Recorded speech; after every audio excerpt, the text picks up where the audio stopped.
அல்ஹம்துலில்லாஹி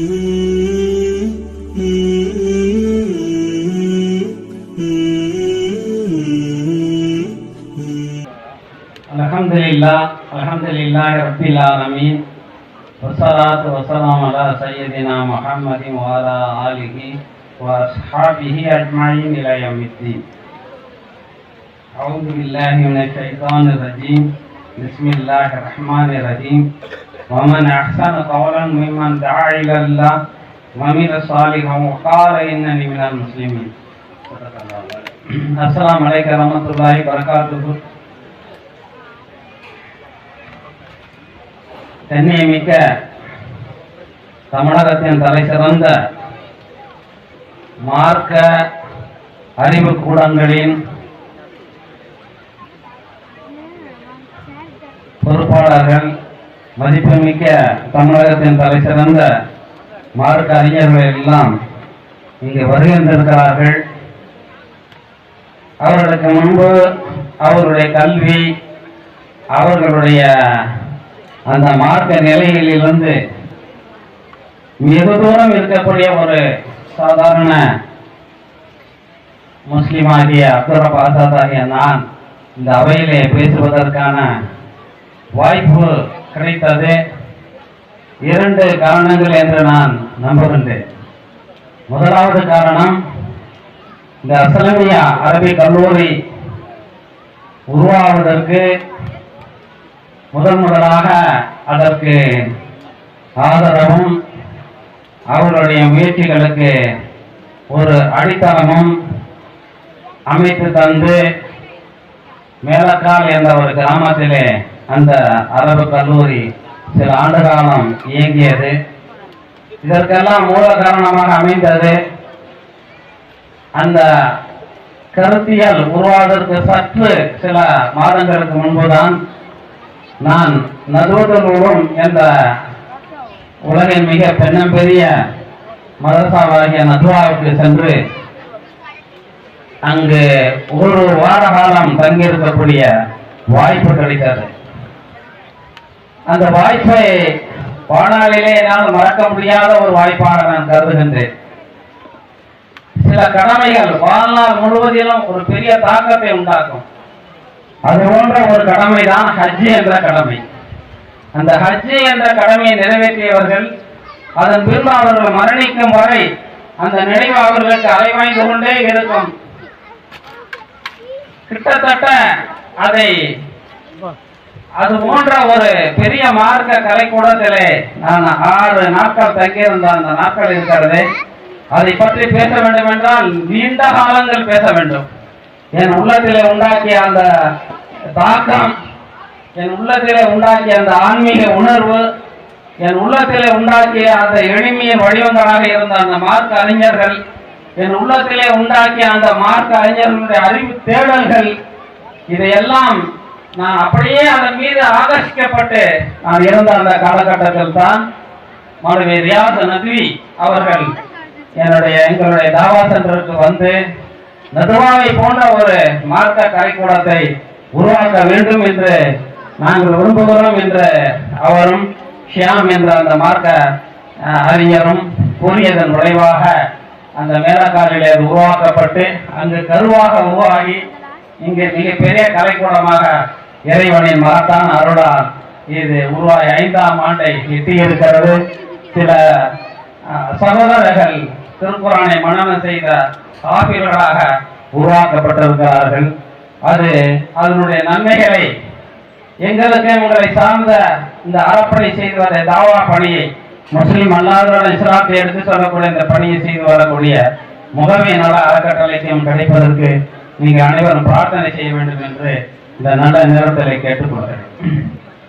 2வது, நாங்கள்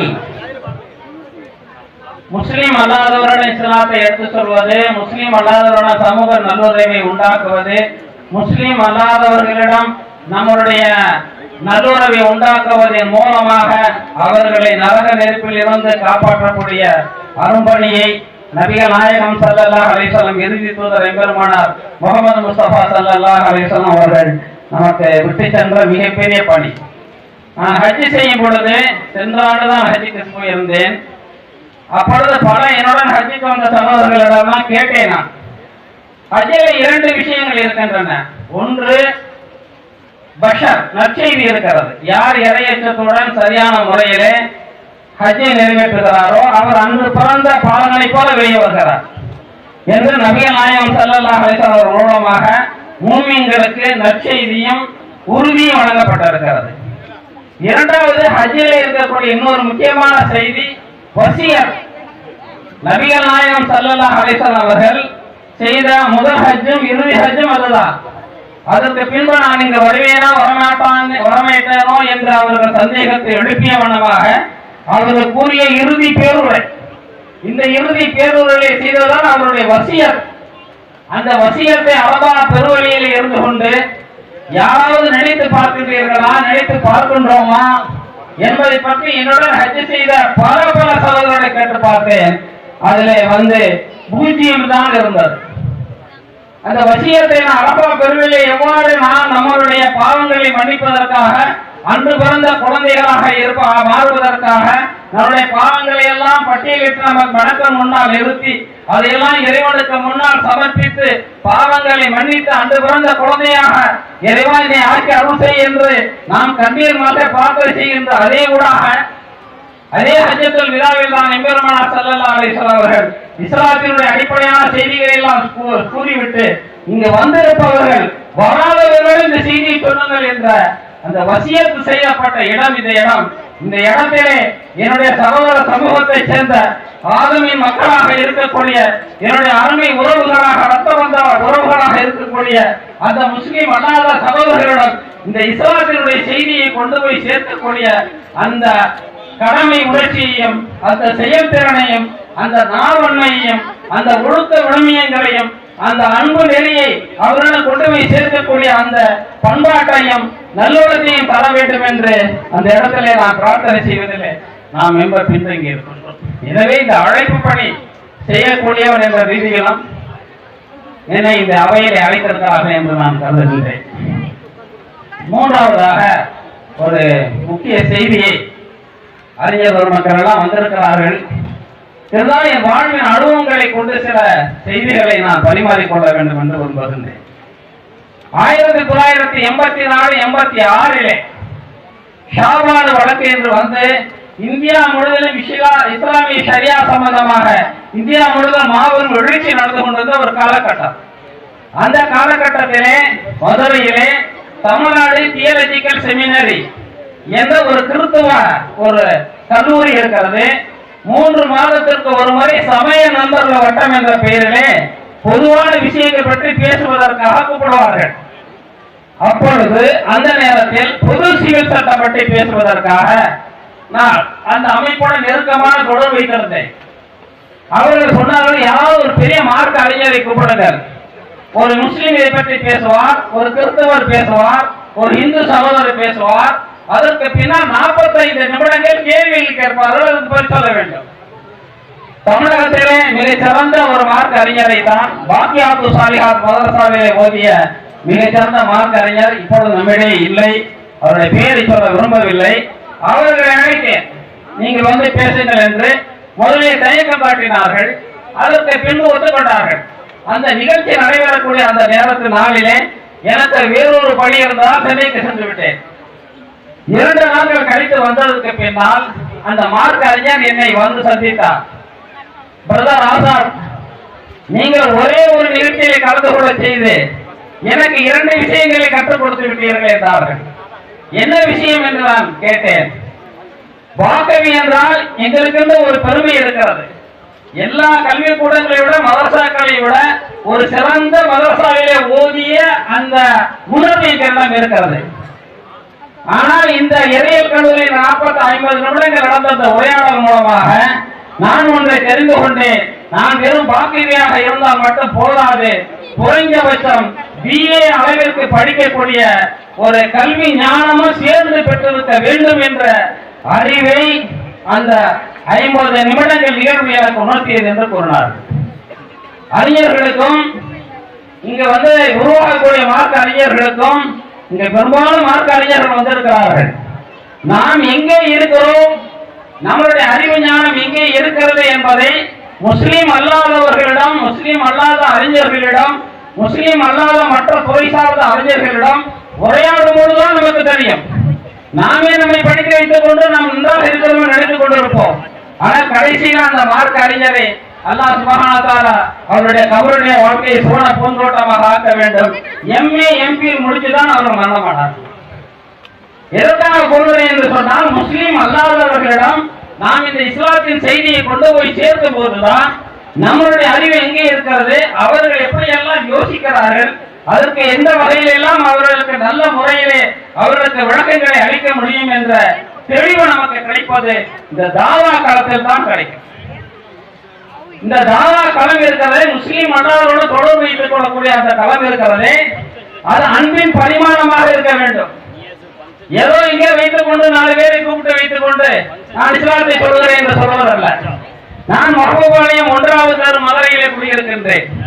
அந்த 1வது தெருவில் இருக்கக்கூடிய முஸ்லீம் அல்லாதவர்களிடம் என்னுடைய பங்களிப்பு என்ன, என்னை பற்றி அவர்கள் என்ன நினைக்கிறார்கள், என்னுடைய உறவு எவ்வாறு இருக்கிறது, அவர்களுடைய நலனிலே நான் எவ்வாறு அக்கறை காட்டுகிறேன், என்னுடன் எவ்வாறு அவர்கள் உறவு வைத்திருக்கிறார்கள், இதிலிருந்துதான் அந்த அஷீரத் அக்ரபீன் என்ற குர்ஆன் கூறுவதின் அடிப்படையிலே நம்மளுடைய உறவுகளை நாம் பரப்ப வேண்டும் என்று சொன்னால் நம்மளுடைய அண்டை வீட்டாக்காரர்கள், அயலார்கள், நம் தெருவில் இருக்கக்கூடிய முஸ்லீம் அல்லாத சகோதரர்களிடம் நாம் நல்ல உறவுகளை உண்டாக்கி கொண்டு இந்த செய்தியை நாம் பரிமாறிக்கொள்ளக்கூடிய முயற்சி செய்ய வேண்டும். இதற்கு அடையாளங்களாக நம்மளிடம் சில நன்னடத்தைகளும் இருக்க வேண்டும். முக்கியமானது, நான் ஆரம்பத்தில் கூடிய வசனம் கூறுகிறது அல்லவா, நீங்கள் இறைவனுக்கு அஞ்சியவர்களாக இருந்து நற்செயல்கள் செய்வர்களாக இருந்து இந்த இஸ்லாத்தின் மக்களை போடுங்கள் என்று இந்த ஒரு செய்தியை மட்டும் சொல்லி நான் முடித்துக் கொள்கிறேன். சென்ற ரமலானிலே எங்க வீட்டுல 3 வீடுகள் முஸ்லீம் அல்லாத வீடுகள், அதை கடந்துதான் என்னுடைய வீட்டுக்கு ஒரு சந்தையில இருக்கிறது.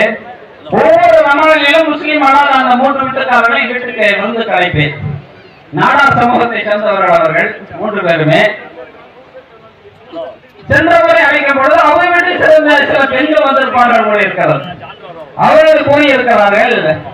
இந்த என்னமா என்ன டைரின்னு சொல்றாங்கல்ல, கேரளா டைரி, அந்த மாதிரி ஏதோ இதெல்லாம் சினிமாவெல்லாம் பார்த்துட்டு பக்கத்து வீட்டுல முஸ்லீம்களை நம்ம வந்து கூப்பிட்டுருக்காங்க, போலாமா அப்படின்னு அந்த அம்மா நாடார் சமுதாய சேர்ந்த பெண்மணி கொண்டு போகுது. விருதுக்கு வந்த பெண்மணிகளை சொல்லியிருக்காங்க, நான் இதெல்லாம் கேரளா டைரி பார்த்தேன், அதை பார்த்தேன், இதை பார்த்தேன், முஸ்லீம் அல்லாததான் போனா அவங்க இது பண்ணிடுவாங்க, அதை பண்ணிடுவாங்க, தீவிரவாதியா மாத்திடுவாங்க, அப்படி இப்படின்னு எதோ அந்த அம்மா சொல்லியிருக்காங்க. அந்த லேடி இளம் பெண்ணு தான், அதை படித்த பெண்ணு தான். அப்ப அங்கிருந்து அந்த தாயார் அந்த குடும்ப தலைவி கூறினார்கள், எங்க வீட்டுல 2 பெண் குழந்தைகள் இருக்கிறார்கள், இந்த வீட்டுல 5 இளைஞர்கள் இருக்கிறார்கள், பல ஆண்டு காலமாக இங்கு போகிறார்கள் வருகிறார்கள், இந்த பக்கம் கூட அவர்கள் திரும்பி பார்ப்பது கிடையாது, எவ்வளோ சினிமாவிலே சொல்கிறார்கள் என்று வைத்துக் கொண்டு நீ தவறாக நினைத்துக் கொண்டு இருக்கிறாய், வா நாம் எல்லோரும் போய் சாப்பிடுவோம் என்று எங்க வீட்டிலே வந்து விருந்து சாப்பிட்டதை பெருமையாக சொல்லவில்லை.